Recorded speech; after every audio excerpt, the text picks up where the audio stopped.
कैसे हैं आप सब। होप आप सब अच्छे होंगे। तो आज हम स्टार्ट करने वाले हैं class 8 geography chapter 3 mineral and power resources. तो आइए चलिए स्टार्ट करते हैं। जैसा कि आप सब जानते हैं कि मिनरल और पावर रिसोर्सेज होता क्या है। मिनरल को हम लोग खनिज के नाम से भी जानते हैं, ठीक है, जो हमारे अर्थ पे हमारे अलग अलग तरीके की मिनरल्स वगैरह अवेलेबल हैं, ठीक है, वो सबको हम खनिज कहते हैं। और साथ ही साथ पावर रिसोर्सेज हमारी जो बिजली की जो संसाधन होती है या जो भी रिसोर्सेज हैं, वेल्थ है बिजली से पावर से रिलेटेड, उसके बारे में हम इस चैप्टर में डिटेल में पढ़ेंगे। तो आइए चलिए स्टार्ट करते हैं। Mineral and power resources.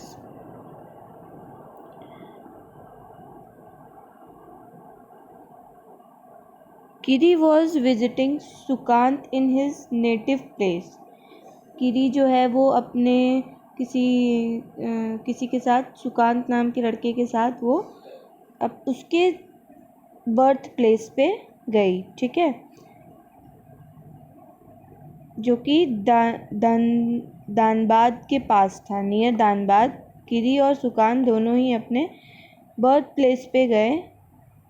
Kiri was amazed to see that large area was black. Kiri वहाँ जा कर के उस बड़े से पोर्शन के जो जिस जगह पे वो गई थी, जहाँ वो पैदा हुई थी, उस जगह को वो देख करके, वो बड़े से जगह को, एरिया को देख करके वो काफ़ी ज़्यादा हैरान हुई, देखकर चकित हो गई कि इतना ब्लैक क्यों है, काला क्यों है। Sukant, why is this place so black and dusty. उसने सुकांत से पूछा कि ये जगह इतना काला और डस्टी क्यों है, मटमैला क्यों है।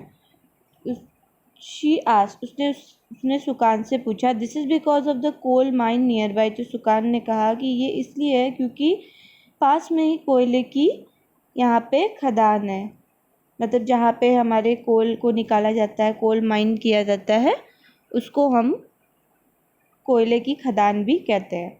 तो उस लोकेशन के आसपास ही कहीं पे कोयले की खान थी, इसलिए वो जगह जो था वो काफ़ी काला और मटमैला था, डस्टी था। Do you see the truck. Sukant ने उससे कहा, किरी से, कि क्या तुम उस ट्रक को देख रही हो। They are carrying the mineral coal. वो क्या कैरी करते हैं, मिनरल कोल, मीन्स जो खनिज के कोयले होते हैं, खनिज से निकले हुए, जो मिनरल से निकले हुए जो कोयले होते हैं, उसको उसने कैरी किया हुआ है। सुकांत ने कहा, replied Sukant, what are mineral. Ask Kiri. अब जो किरी थी उसने सुकांत से पूछा कि मिनरल क्या होता है, खनिज क्या होती है। Sukant replied, have you ever seen a baker baking a biscuit. क्या तुमने कभी किसी बेकर को, जो हमारे बिस्किट बेक करते हैं, उन लोगों को कभी बिस्किट बनाते हुए देखा है तुमने। The flour, milk, sugar and sometime egg are mixed. वो लोग क्या करते हैं, कभी कभी आटा, दूध, चीनी और कभी कभी अंडे, ये सारी चीज़ों को मिक्स करते हैं टुगेदर, एक साथ में। While eating the baked biscuit, जब भी हम बेक किए हुए बिस्किट को खाते हैं। Can you see these ingredient separately. क्या तुम इन सारे इंग्रेडिएंट को, आटे, दूध, चीनी, एग, इन सबको अलग अलग सेपरेटली, तुम इन सारी सामग्री को, इंग्रेडिएंट को देख पाती हो। Just as in the biscuit there are a number of things that you cannot see. जैसे कि बिस्किट में बहुत सारी जो चीज़ें इस्तेमाल की जाती है, नंबर ऑफ थिंग्स जो भी यूज़ किए जाते हैं, वो हम जैसे नहीं देख सकते हैं, उसी तरीके से रॉक्स ऑन दिस अर्थ, जो हमारे पत्थर हैं हमारे अर्थ पे, पृथ्वी पे, हैव सेवरल मटेरियल कॉल्ड। वो भी जो पत्थर हैं हमारे अर्थ पे, पृथ्वी पे, वो बहुत सारे तरह के अलग अलग तरीके की मटेरियल्स को, सामग्री को रखे हुए हैं, जिसको कि हम क्या कहते हैं, मिनरल मिक्स्ड इन दैम। मतलब कि उन रॉक्स में क्या है, मिनरल जो है वो मिक्स्ड है, ठीक है। मतलब कि जिस तरीके से हम किसी बिस्किट में वो सारी इंग्रेडिएंट को सेपरेटली नहीं देख सकते, ठीक उसी तरीके से बहुत सारे हमारे पृथ्वी पे ऐसे ऐसे रॉक्स हैं, पत्थर हैं, जिनमें कई सारी मटेरियल्स ऑलरेडी उसमें क्या है, प्रेजेंस है, मिली हुई हैं, ठीक है, जिसको कि हम मिनरल मिक्स्ड कहते हैं। These minerals are scattered throughout the earth rocky crust. इन तरह के जो भी खनिज हैं, मिनरल्स हैं, वो क्या हुए हैं, फैले हुए, स्कैटर्ड हुए हैं पूरे हमारे अर्थ के जो भी चट्टानी क्रस्ट है, रॉकी क्रस्ट पे जो भी जगह है वहाँ पे इस तरह के जो भी मिनरल्स हैं, खनिज हैं, वो क्या है, पूरे स्कैटर्ड है, फैले हुए हैं, पूरी पृथ्वी पर बिखरा हुआ है इस तरीके से हमारा मिनरल्स। और naturally occurring substances that has a definite chemical composition, जो भी हमारे प्राकृतिक रूप से पाए जाने वाले पदार्थ होते हैं, नेचुरली अकरिंग सब्सटेंसेस होते हैं, that has a definite chemical composition, उनके क्या होते हैं, निश्चित केमिकल, मतलब उनके जो रासायनिक संरचना होती है, जिस तरीके से जिस चीज़ से मिलके, जिस केमिकल से मिलके वो बने होते हैं, वो क्या होते हैं, डेफिनेट होते हैं, मीन्स कि निश्चित होते हैं, डिफाइन किए हुए होते हैं, किसी और चीज़ से नहीं आप उसको बना सकते, उसका खुद का एक केमिकल कंपोजिशन होता है, पार्ट होता है, जिससे मिल करके वो नेचुरली जो है वो सब्सटेंस जो है, पदार्थ जो है वो बनता है, उस केमिकल्स कंपोजिशन के साथ मिल करके उसी को हम क्या कहते हैं, मिनरल कहते हैं, खनिज को। Minerals are not evenly distributed over space, mineral जो है वो हमारे स्पेस की तरह पूरी तरीके से इवनली डिस्ट्रीब्यूट नहीं है। जैसे स्पेस में आप देखोगे कि हर जो रॉक्स हैं, जो भी एयर है, वो क्या है, इन पूरे हमारे अर्थ से आप देखोगे तो इवनली डिस्ट्रीब्यूटेड है ना। आकाश, ऐसा तो नहीं कि आधी जगह आकाश आधी जगह नहीं, ऐसा नहीं है, वो इवनली डिस्ट्रीब्यूटेड है। इस तरीके से मिनरल्स जो है वो ऑल ओवर स्पेस की तरह डिस्ट्रीब्यूट नहीं है अर्थ पे, कुछ कहीं पाए जाते हैं, कुछ कहीं पाए जाते हैं, ठीक है। They are concentrated in a particular area और ए रॉक फॉर्मेशन, ये क्या है, केंद्रित है, कंसनट्रेट है उस पर्टिकुलर जगह पे जहाँ पे रॉक का फॉर्मेशन होता है, ठीक है, या तो किसी पर्टिकुलर जगह पे होंगे या जहाँ पे रॉक बनती है, फॉर्मेशन होता है। जैसे कि आप देखेंगे जहाँ वॉल्केनो फटता है, वॉल्केनो फट के लावा निकलता है, लावा निकल के क्या होता है, फिर वो धीरे धीरे एक रॉक का ही फॉर्म ले लेता है सूखने के बाद, ठंडा होने के बाद। तो क्या है कि कहीं कहीं पे जहाँ पे रॉक फॉर्मेशन होती है वहाँ पे भी मिनरल्स हमें पाए जाते हैं या मिल जाते हैं, ठीक है। तो ऐसा नहीं है कि आपके बनारस में देख लो तो आप क्या कहीं देखोगे जहाँ रॉक्स पड़े हुए मिलेंगे आपको, नहीं, आपको मिलेगा लेकिन किसी पर्टिकुलर एरिया पे। अब जैसे गंगा जी चले गए, किसी खेती वाले जगह पे चले गए, या कहीं रेतों में चले गए, गंगा जी उस पार चले जाइए तो भी आपको हल्के फुल्के रॉक्स वगैरह देखने को मिलेंगे। तो मतलब किसी पर्टिकुलर एरिया पे आप राह चलते आपको बड़े बड़े पत्थर नहीं दिखेंगे, ठीक है। तो ये क्या है, पर्टिकुलर एरिया में कंसनट्रेटेड है, ये ऑल ओवर स्पेस की तरह डिस्ट्रीब्यूट नहीं किए गए हैं। Some minerals are found in area which are not easily accessible such as the Arctic ocean bed and Antarctica.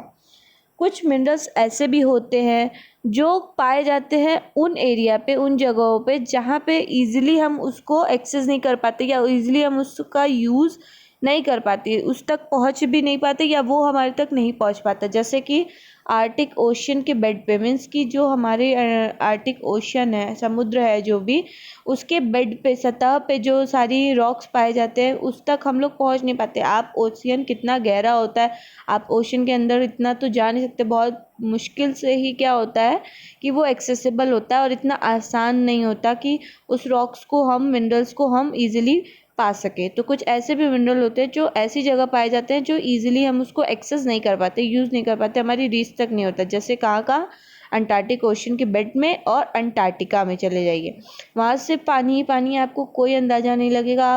Rocks तो बहुत है वहाँ पे, पर आप इजीली वहाँ से फाउंड या वहाँ से यूज़ नहीं कर पाओगे लेकर के, ठीक है।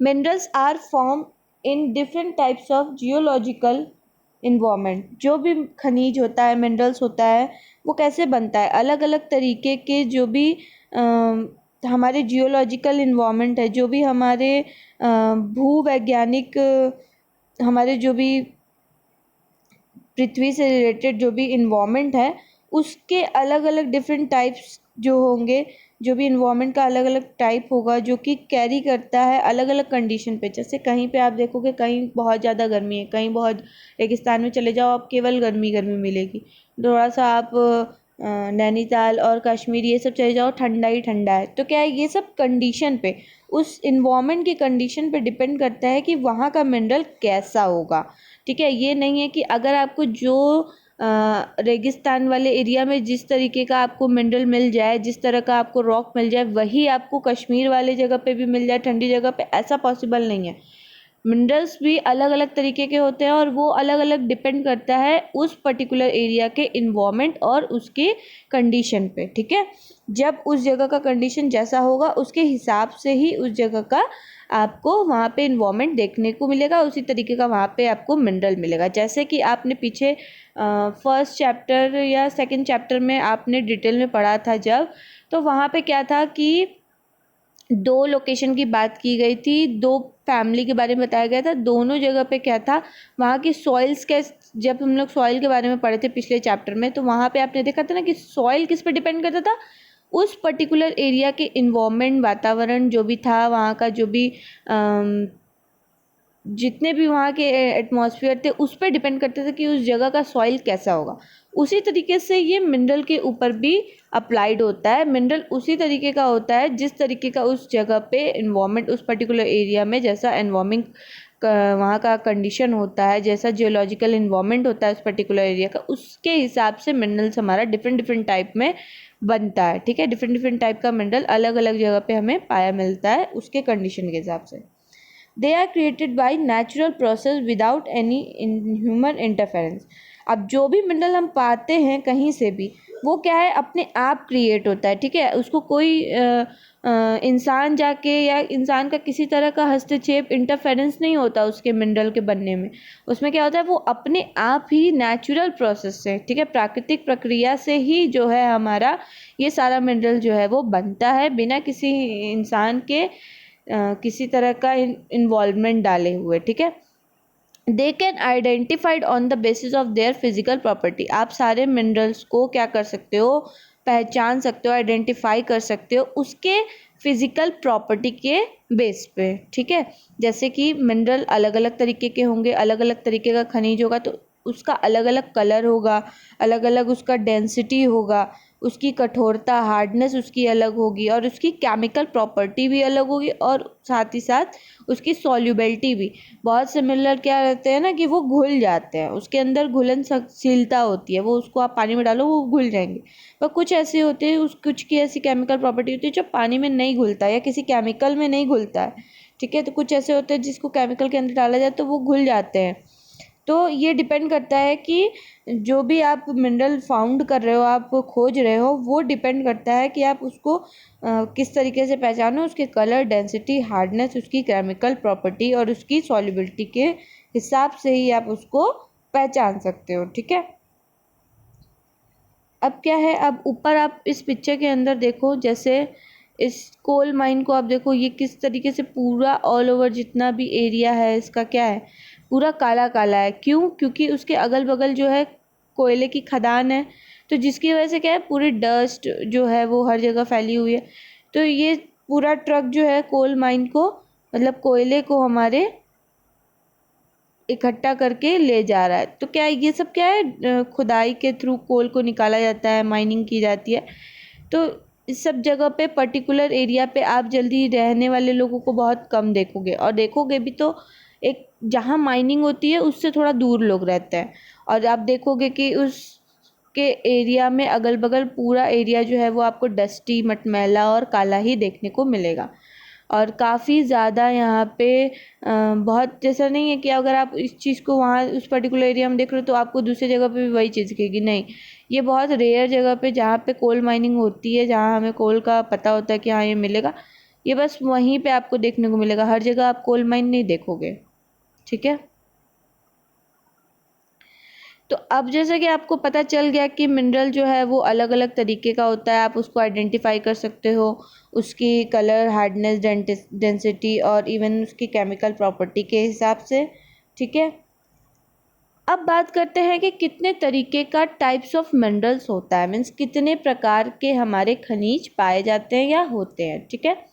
There are over 3000 different minerals on the basis of composition. यहाँ पे हमारे 3000 से ज़्यादा, 3000 से ज़्यादा मिनरल्स होते हैं। On the basis of composition, composition के बेसिस पे मिनरल्स को हमने क्लासिफाइड किया है, पार्ट्स में डिवाइड कर दिया है, mainly as a metallic and non metallic minerals.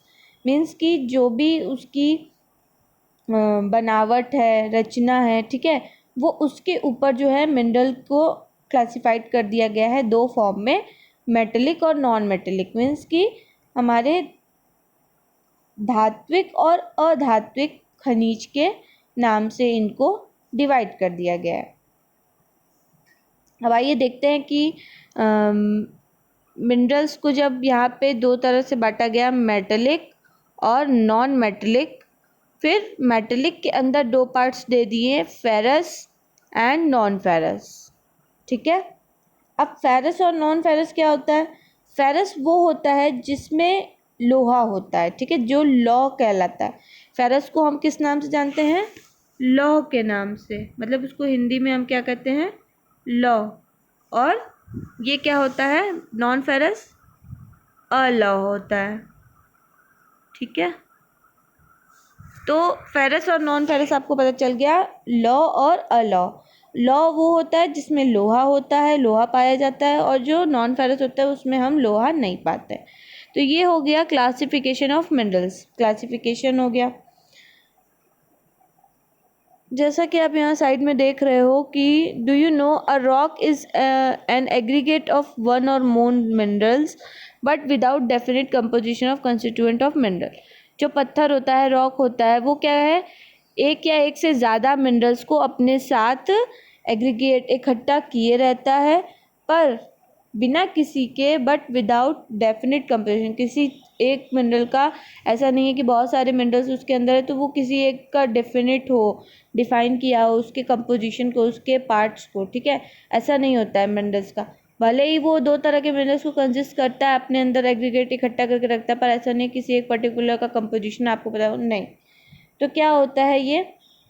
Rock from which minerals are mine, जो भी पत्थर से हम मिनरल्स को माइन करते हैं, सुरंग से निकालते हैं, आर नोन एज ओर्स, उसको हम क्या कहते हैं? ओर्स कहते हैं, ठीक है। Although more than 2800 types of minerals have been defined, यहाँ पे मोर देन 2800 मीन्स 2800 तरह के जो है मिनरल्स जो है, खनिज जो हैं, वो खोजे गए हैं, आइडेंटिफाइड किए गए हैं। Only about 100 are considered ore mineral, उसमें से केवल 100 जो ऐसे हैं वो और मिनरल्स के नाम से जाने जाते हैं।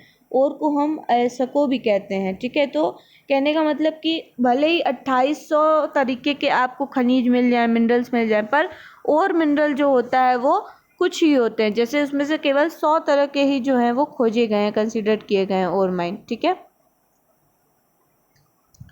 तो आइए बात करते हैं क्लासिफिकेशन ऑफ मिनरल्स का, जिसमें पहला पार्ट हमारा था मेटेलिक और नॉन मेटेलिक, दो में डिवाइड क्लासिफाइड किया गया था। तो पहले देखते हैं कि मेटेलिक मिनरल होता क्या है, ठीक है, जिसको हम किस नाम से जानते हैं? धात्विक खनिज के नाम से, ठीक है। तो metallic mineral contain metals in raw form, जो भी मेटेलिक मिनरल्स होता है, जो भी खनिज वाला मिनरल्स होता है, धात्विक मिनरल्स होते हैं, वो क्या कंटेन करते हैं? धातु, मेटल, ठीक है। मेटल को हम धातु के नाम से भी जानते हैं। तो मेटल्स इन रॉ फॉर्म, कच्चे फॉर्म में हम धातु को जो है हमारा मेटेलिक मिनरल कंटेन करता है खुद में। Metals are hard substances that conduct heat and electricity and have a characteristic luster or shine. जो भी मेटल्स होते हैं, जो भी धातु होते हैं, वो क्या करते हैं? एक कठोर पदार्थ हैं, सब्सटेंस हैं, ठीक है, जो कि कंडक्ट करता है, गर्मी और बिजली का वो संचारण करता है, ठीक है। हीट और इलेक्ट्रिसिटी उससे पैदा होती है। And have a characteristic lustre और साइन, और साथ ही साथ क्या है कि उसकी जो विशेषताएं हैं, उसकी कैरेक्टरिस्टिक्स क्या है? वो चमक है, ठीक है। लस्टर और शाइन मीन्स वो चमकता है। आयरन और बक्सिट, मैग्नीज और आर सम एग्जाम्पल। तो इस मेटेलिक मिनरल्स के कुछ ऐसे एग्जाम्पल्स हैं, जैसे आयरन ओर हो गए, बैक्सिट हो गए और मैग्नीज। ये सारे ओर्स जो होते हैं हमारे, कुछ इसके मेटेलिक मिनरल्स के एग्जाम्पल्स हैं। मेटेलिक मिनरल्स में भी फेरस और नॉन फेरस। मेटेलिक मिनरल्स जो है हमारा, वो मे बी फेरस भी हो सकता है और नॉन फेरस भी हो सकता है, मीन्स लॉ भी हो सकता है, अलॉ भी हो सकता है।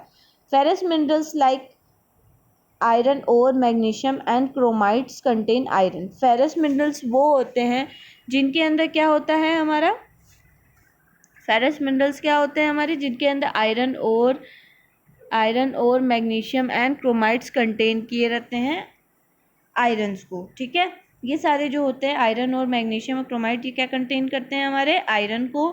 नॉन फेरस, और जो हमारा नॉन फेरस मिनरल्स होता है does not contain iron but may contain some other metal. देखिए अब आयरन क्या है, लोहा है, तो फेरस मिनरल्स वो होते हैं जो लोहा कंटेन करते हैं, पर नॉन फेरस मिनरल्स वो होते हैं जो आयरन मीन्स लोहा जो है उनके अंदर नहीं होता है, ठीक है। जैसे वो मेटल्स कैसे हो जाएंगे, such as gold, silver, copper और लीड मीन्स सोना, चांदी, कॉपर, लेड, ये सारे क्या हो गए, इनके अंदर आपको लोहा नहीं पाया जाता है, इसके अंदर आपको लोहा नहीं मिलेगा। तो ये किस मिनरल्स में आते हैं, नॉन फेरस मिनरल्स में आते हैं। तो आपको ये ध्यान रखना होगा कि फेरस के अंदर कंटेन करता है मिनरल, और नॉन फेरस के अंदर नॉट कंटेन आयरन, ठीक है। ये आपके लिए बहुत इंपॉर्टेंट है कि आप इसको ध्यान रखो कि फेरस मिनरल वो होते हैं जिनके अंदर आयरन पाया जाता है, लोहा पाया जाता है, पर नॉन फेरस के अंदर आयरन नहीं होता है। देन बात आता है नॉन मेटेलिक मिनरल के बारे में, ठीक है। Non metallic mineral does not contain metals. अब जो नॉन मेटेलिक मिनरल होता है उसके अंदर मेटल्स नहीं होते, डज नॉट कंटेन मेटल्स, ठीक है। Limestone, mica and gypsums are example. और जो हमारे लाइमस्टोन हो गए, मिक्का हो गए, गिम्सम्स हो गए, ये सारे क्या हैं, नॉन मेटेलिक के एग्जाम्पल्स हैं। सच मिनरल्स, ये इस तरह के कुछ ऐसे मिनरल्स होते हैं वो नॉन मेटेलिक कहलाते हैं। द मिनरल फ्यूल, जो हमारे खनिज के ईंधन होती है, फ्यूल जैसे जो भी हमारी मिनरल फ्यूल होती है जैसे coal, petroleum, are also non metallic mineral. ये सारे क्या होते हैं, हमारे नॉन मेटलिक मिनरल होते हैं। क्या क्या, कोल, पेट्रोलियम, जो भी हमारे फ्यूल होते हैं, ठीक है, ईंधन वगैरह होते हैं मिनरल से रिलेटेड, वो सारे हमारे नॉन मेटलिक मिनरल कहलाते हैं। Minerals can be extracted bye mining, drilling और क्वायरिंग। मिनरल्स को हम, जो भी खनिज होता है उसको हम कैसे निकालते हैं, या तो माइनिंग करेंगे, खुदाई करके निकालेंगे, ड्रिलिंग करके निकालेंगे, या फिर उत्खनन करके, क्वायरिंग करके निकालते हैं, ठीक है। अब क्या है, एक्सट्रैक्शन ऑफ मिनरल, मिनरल्स को किस तरीके से हम निकाल सकते हैं, ठीक है। पहला माइनिंग करके, ड्रिलिंग करके, क्वायरिंग करके। माइनिंग कैसे हो सकता है, ओपन कास्ट माइनिंग और शैफ्ट माइनिंग। अब माइनिंग, खुदाई दो तरीके से भी हो सकती है, ओपन कास्ट माइनिंग से भी हो सकती है और हमारी शाफ्ट माइनिंग से भी हो सकती है, ठीक है। तो देखिए, आइए आगे हम लोग को देखने को मिलेगा कि ओपन कास्ट माइनिंग क्या होती है और हमारी शाफ्ट माइनिंग क्या होती है। चलिए आइए देखते हैं नीचे। The process of taking out mineral, जो तरीका होता है, जो प्रक्रिया होती है मिनरल को निकालने की रॉक से, from rocks buried under the earth surface, जो कि दफन होते हैं, मतलब अर्थ सरफेस के नीचे हमको मिलता है, इस कॉल्ड माइनिंग। वो हम खुदाई करके निकालते हैं जब उस मिनरल को उस रॉक में से, जो कि अर्थ के सरफेस में होता है, उसको हम, उस प्रोसेस को या उस चीज़ को हम क्या कहते हैं, माइनिंग कहते हैं, मीन्स खुदाई करना। Minerals that lie at shallow depth are taken out by removing the surface layer. जो भी मिनरल, जो भी खनिज हमारा जो हमारी उथली गहराई पर स्थित है, मीन्स जो डीप शैलो हमारे डेप्थ में, गहराइयों में जो है वो अंदर है, जो हमारे अर्थ के सरफेस के लेयर के नीचे दबा हुआ है मिनरल्स, उसको हम कैसे निकालते हैं, खुदाई करके निकालते हैं, माइनिंग करके निकालते हैं। और जो हमारी सरफेस की लेयर होती है उसको रिमूव कर करके फिर हम जो है उस सारे मिनरल्स को बाहर निकालते हैं। This is known as open cast mining. इसको कहते हैं हम क्या, open cast mining. Open cast mining किसको कहते हैं, जो भी मिनरल्स लाई करते हैं एट शॉलो डेप्थ, काफ़ी गहराई में, जिसको हम रिमूव करते हैं, सरफेस की लेयर को रिमूव करके निकालते हैं, उसी को हम कहते हैं ओपन कास्ट माइनिंग, ठीक है। तो जो हमारी निचली सतह के सरफेस में होती है और उसको हम एक एक लेयर को रिमूव करके जब उस मिनरल्स को निकालते हैं, उसी को हम क्या कहते हैं, ओपन कास्ट माइनिंग कहते हैं। देन उसके बाद आता है डीप बोर्ड्स कैन शाफ्ट। जो हमारा डीप बोर होता है मीन्स गहरे छिद्र, मीन्स जो गहराई में हम उस बोरिंग वगैरह आप देखे होंगे आपके यहाँ, जो अगर कुआं होगा तो वहाँ पे बोरिंग किया जाता है, खुदाई करके मशीन लगाई जाती है, तो जहाँ पे डीप बोरिंग होती है उसको हम क्या कहते हैं, शाफ्ट कहते हैं। ठीक है, एक पोल टाइप का वो बनता है बीच में जगह, किसी जगह को आप खोद दो एकदम पोल की तरह, उसमें जैसे पोल देखोगे तो उसमें बीच में खोखलापन होता है ना, गोल चारों ओर से गोल रहेगा और बीच में खाली रहेगा, तो डीप बोर्स किए जाते हैं, उसको हम शाफ्ट कहते हैं। Have to be made to reach a mineral, ये क्यों बनाया जाता है, ताकि वो मिनरल तक पहुंच सके, जो कि डिपॉजिट है that lie eight a great depth, जो कि काफ़ी गहराई के अंदर होता है, उसी के लिए हम क्या करते हैं, इस तरह का डीप बोर्स करते हैं। और उस मिनरल जो डिपॉजिट हुआ है हमारे काफ़ी गहराई में, उस तक पहुंचने के लिए, इसी को हम क्या कहते हैं, शाफ्ट माइनिंग कहते हैं। जब सरफेस की लेयर को हटा करके मिनरल्स लिया जाए, खोजा जाए, तो उसको ओपन कास्ट माइनिंग कहते हैं। ठीक है, जब सरफेस की लेयर को रिमूव किया जाए तब हमें मिनरल मिले तो उसको ओपन कास्ट माइनिंग कहेंगे। ठीक है, पर जब डीप बोर्स किया जाए और जो हमारी ग्रेट डेप्थ में है उसमें से निकाला जाए, तो हम उसको क्या कहते हैं, शाफ्ट माइनिंग कहते हैं। जो मिनरल हमारा डिपॉजिट है ग्रेट डेप्थ के गहराई में जा कर के और उसको डीप बोरिंग के थ्रू निकाला जाए, उसको हम क्या कहते हैं, शाफ्ट माइनिंग कहते हैं। जैसे petroleum and natural gas occur far below the earth surface, जो भी पेट्रोलियम और नेचुरल गैस होता है वो कहाँ से अकर होता है, बहुत नीचे से। ठीक है, वो बनता है कहाँ से मिलता है, हमें काफ़ी गहराई से मिलता है, जो हमारी अर्थ की सतह पे, अर्थ की सरफेस पे नीचे से मिलता है। तो इसके लिए क्या करना पड़ता है, एक डीप वेल बनाना पड़ता है, मतलब कुआं टाइप का वहाँ पे खोदना पड़ता है, बोर करना पड़ता है, टू टेक देम आउट, ताकि हम उसको बाहर निकाल सकें। उसको हम क्या कहते हैं, ड्रिलिंग कहते हैं। मीन्स कि जो डीप वेल बनाए जाते हैं, बोर किया जाता है और फिर उस पेट्रोलियम और नेचुरल गैस को बाहर निकाला जाता है, उसको हम क्या कहते हैं, ड्रिलिंग कहते हैं। क्या कहते हैं, ड्रिलिंग कहते हैं। ठीक है, minerals that lie near the surface are simply dug out by the process of quarrying, जो भी मिनरल्स सरफेस के पास में है, ठीक है, कहाँ लाई करता है, कहाँ पे वो होता है, सरफेस के पास में होता है, उसको सिंपली डग आउट करके मीन्स कि खोद करके निकाल लिया जाता है। इस प्रोसेस को हम क्या कहते हैं, क्वायरिंग करते हैं। जो डीप डेप्थ के अंदर होगा उसको आप सिंपली खोद के नहीं निकाल पाओगे, लेकिन जो मिनरल्स हमारे सरफेस के काफ़ी पास होता है, ठीक है, हमारी जो सतह पर होता है, उसको क्या कहते हैं, उसको किस तरीके से निकालते हैं, क्वायरिंग के थ्रू, सिंपल डग करते हैं और उसको बाहर निकाल लेते हैं, खोद करके बाहर निकाल लेते हैं। उस प्रोसेस को हम क्या कहते हैं, क्वायरिंग कहते हैं। ठीक है, जिसको हम उत्खनन के नाम से भी जानते हैं, मीन्स कि खोद के निकालना। अब इस टॉपिक को यहीं पे फिनिश करते हैं, नेक्स्ट टॉपिक हम नेक्स्ट वीडियो के अंदर कवर करेंगे। तो इससे रिलेटेड आपको अगर कोई भी दिक्कत होगी तो आप हमको कमेंट सेक्शन में पूछ सकते हो। जैसा कि यहाँ पे आप एक पिक्चर भी देख लो, यहाँ पे ऑफ शोर ड्रिलिंग ऑफ ऑयल का किस तरीके से ड्रिल किया जाता है, किस तरीके से निकाला जाता है ऑयल को।